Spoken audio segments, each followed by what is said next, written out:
Assalamualaikum warahmatullahi wabarakatuh. Salam sehat selalu. Pada pertemuan kali ini kita bahas mengenai bagian-bagian dari rumus dan fungsi pada Microsoft Excel yang merupakan salah satu aplikasi pengolah angka. Pada bagian-bagian Microsoft Excel sebelumnya sudah sedikit dibahas mengenai layout tampilannya dari menu sampai dengan cell, rank. Nah, pada kesempatan kali ini kita akan masuk kepada bagian rumus. Dicontohkan di sini adalah sama dengan sum atau sum dalam kurung B7.2 B11 bintang B5 garis miring 3. Nah, pada rumus tersebut ada penamaan pada masing-masing bagian. Yang pertama adalah sama dengan, kemudian sum yang disebut dengan fungsi sum untuk menjumlahkan, kemudian operator ya, tanda dimana untuk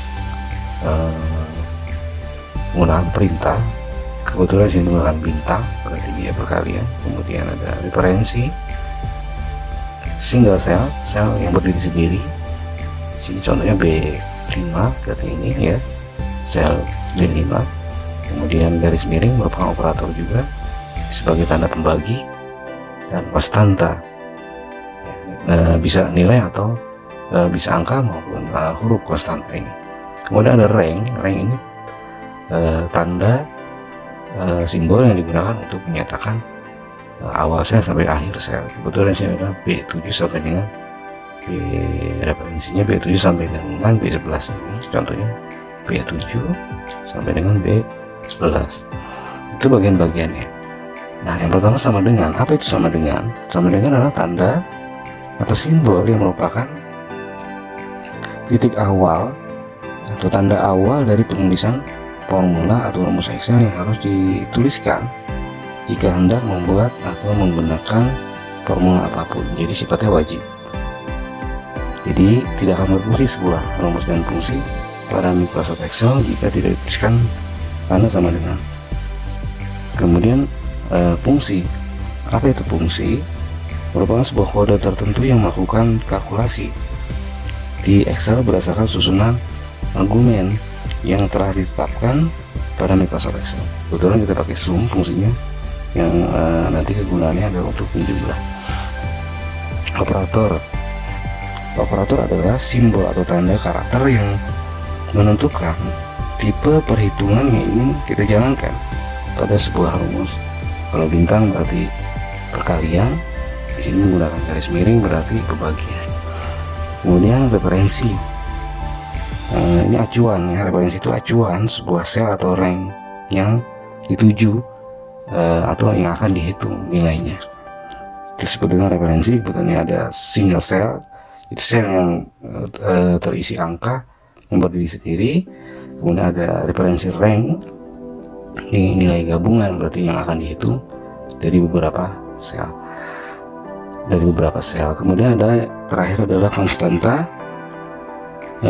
merupakan nilai yang bukan hasil dari sebuah kalkulasi perhitungan, karena itu nilainya selalu sama atau tidak berubah. Bisa berupa angka, bisa berupa huruf atau teks yang langsung bisa dimasukkan ke dalam rumus. Nah, ini bagian-bagian dari rumus dalam Excel. Bisa dicontohkan dengan saya di sini sama dengan sum atau sum B7 sampai dengan B11 tutup bintang dikali 5 atau B5 dengan nilai 5, B5 dibagi 3 garis miring 3. Kemudian kita tekan enter, maka hasilnya adalah 250 dari penggunaan rumus fungsi ini. Demikian ini contoh berikut penjelasan bagian-bagian dari rumus dan fungsi pada Microsoft Excel. Selanjutnya kita ke latihan penggunaan rumus penjumlahan. Setelah penjumlahan kita akan latihan ke pengurangan, perkalian, dan pembagian. Yang pertama pelatihan mengenai penggunaan rumus penjumlahan. Ini cukup mudah, tidak terlalu sulit. Ada sebuah tabel di sini mengenai jumlah buah, ya, total jumlah buah apel, jeruk, pepaya, nanas, durian, mangga dengan sekian jumlahnya, kemudian terjual dengan sekian jumlahnya. Ini di total. Ada dua cara rumus yang bisa kita gunakan. Rumus yang pertama adalah untuk menjumlahkan banyaknya jumlah buah pada tabel tersebut. Kita praktekkan rumus yang pertama.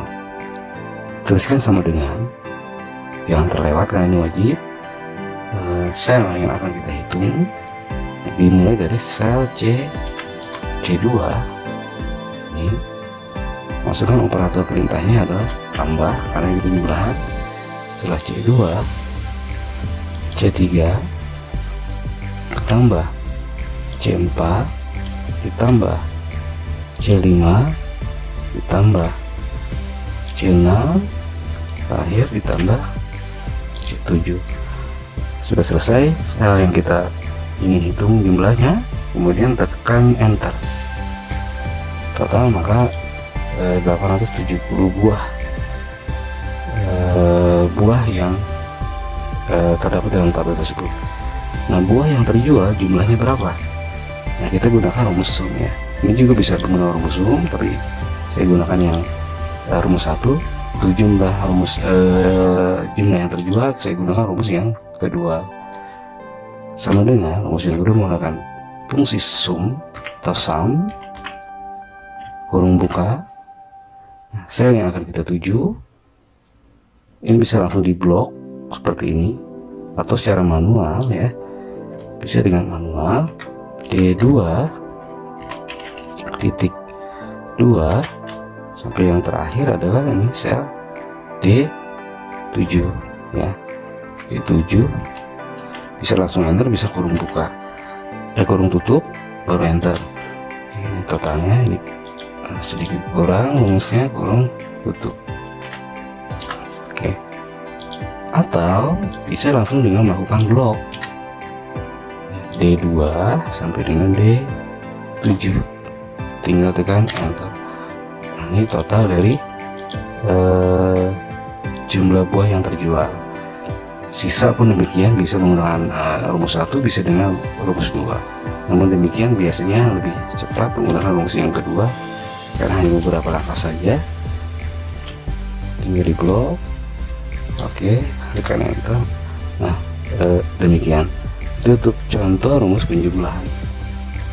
Selanjutnya kita masuk pada rumus penggunaan rumus pengurangan.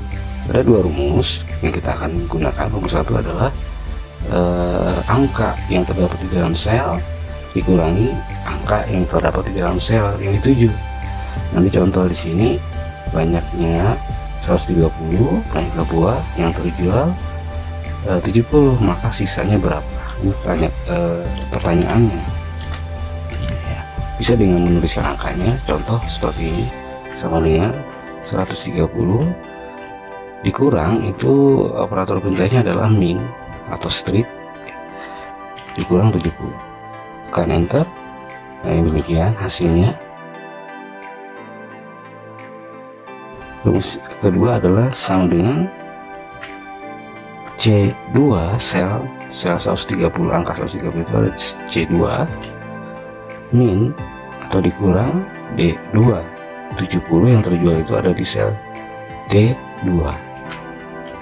Oke, tekan enter. Nah, selesai. Nah, kelebihan menggunakan rumus ini yang kedua, bisa langsung di-drag ke bawah. Arahkan kursor ke pojok kanan bawah sel sehingga ikonnya berubah menjadi tanda plus hitam seperti ini. Tinggal di-drag. Nah, oke. Nah, ini selesai beres sekali jalan.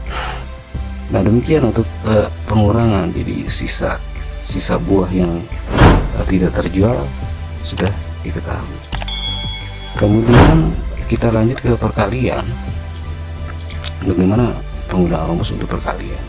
Di sini di tabel ditunjukkan jumlah banyaknya buah apel, misalnya 130 dengan harganya 20.000. Maka totalnya berapa? 130 apel dengan harga masing-masing 20.000. Nah, maka tinggal dikalikan saja dengan rumus yang pertama, misalnya sama dengan 130 bintang. Bintang adalah operator perintah untuk perkalian, dikali harganya apel tersebut 20.000. Tekan enter, maka total harganya adalah 2.600.000. Mungkin ini per kilo, hanya contoh saja. Bisa dengan rumus yang kedua, sama dengan selnya ditujunya C2 bintang, harganya D2. Tekan enter, ya ini kurang lebar, dan hasilnya 2.600.000, sama saja. Atau bisa dengan rumus yang ketiga, sama dengan produk. Oke, kurung buka, tinggal dikalikan selnya aja, C2 sampai dengan titik 2, ini referensinya, arahnya D2. Oke, tekan enter, sama hasilnya. Jadi bisa dengan ketiga rumus ini ya, atau pilih salah satu yang paling simple buat kita untuk melakukan perhitungan dalam tabel tersebut. Dan contoh kemudian kita praktekkan untuk pembagian. Bagaimana rumus pembagian kita gunakan di dalam menghitung tabel buah ini? Rumus yang pertama, tetap kita masukkan nilai yang terdapat dalam sel tersebut atau menggunakan nama sel ya, notasi selnya. Yang pertama kita praktekkan sama dengan 20.000 harganya dulu. Jadi harga per buah yang kita hitung ya, dibagi buah harga persatuan maksudnya. Nah, jadi harganya 20.000 dibagi, notasinya itu adalah garis miring ya, ini artinya dibagi, banyaknya 130 buah apel. Tekan enter, maka harga satuannya Rp154. Kurang lebih demikian untuk rumus 1. Untuk yang rumus kedua ini bisa diubah, kita hapus dulu yang rumus awal. Nah, rumus kedua sama dengan sel D2, harganya di sel C2 dibagi garis miring, operatornya C2. Tekan enter. Oke, sudah selesai. Bisa dengan didrag ke bawah. Untuk menambahkan notasi rupiah, ini ada di menu submenu number, kemudian ada menu currency, ada rupiah ya, ada euro dan seterusnya. Nah, ini contoh sederhana penggunaan dari rumus Microsoft Excel untuk pembagian, perkalian, pengurangan, penjumlahan, dan sebelumnya tadi sudah jelaskan mengenai bagian-bagian simpel, contoh simpel pada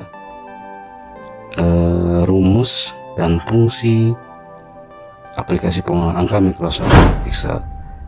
Demikian, mudah-mudahan bisa dipahami untuk semuanya. Assalamualaikum warahmatullahi wabarakatuh.